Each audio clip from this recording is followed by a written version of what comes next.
മുണ്ടക്കൈ ചൂരൽമല ദുരന്തബാധിതരുടെ പുനരധിവാസത്തിന് പ്രധാന പരിഗണനയാണ് സംസ്ഥാന ബജറ്റിൽ ധനകാര്യമന്ത്രി കെ.എൻ. ബാലഗോപാൽ നൽകിയിരിക്കുന്നത്.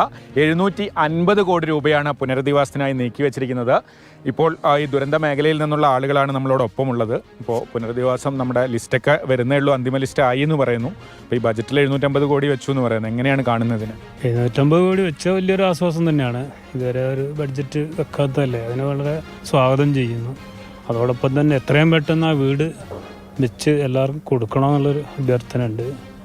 അതുപോലെ തന്നെ വാടക 6 മാസം കൂടി നീട്ടി തരണം.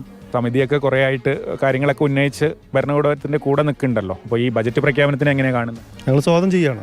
കാരണം 750 കോടി എന്ന് പറയുന്നത് നമുക്ക് പുനരധിവാസം ടൗൺഷിപ്പിന് അത് മതിയാവുന്നുള്ളൊരു ഇതാണല്ലോ ഇതുവരെ വന്നിട്ടുള്ളത്. അത് സ്വാഗതം ചെയ്യുന്നു. അതോടൊപ്പം തന്നെ നമുക്ക് അവിടെ ഇപ്പോൾ ബാക്കിയുള്ള കുറച്ച് ആളുകളുണ്ട്, നമ്മുടെ ചൂരൽമല.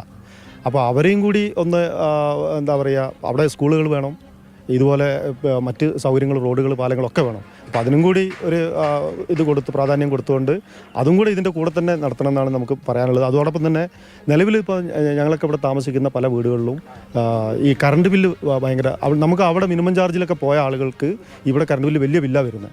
അത് 6 മാസം നമുക്ക് ഒഴിവാക്കി തന്നിരുന്നു. പക്ഷേ ഒരു 6 മാസം കൂടെ ഈ പുനരധിവാസം തീരുന്നവരെ ഒഴിവാക്കി തരണം എന്നാണ് നമുക്ക് ആവശ്യപ്പെടാൻ ഞങ്ങൾ മന്ത്രിക്ക് കത്ത് എഴുതിയിട്ടുണ്ട്. മറുപടി ഒന്നും കിട്ടിയിട്ടില്ല.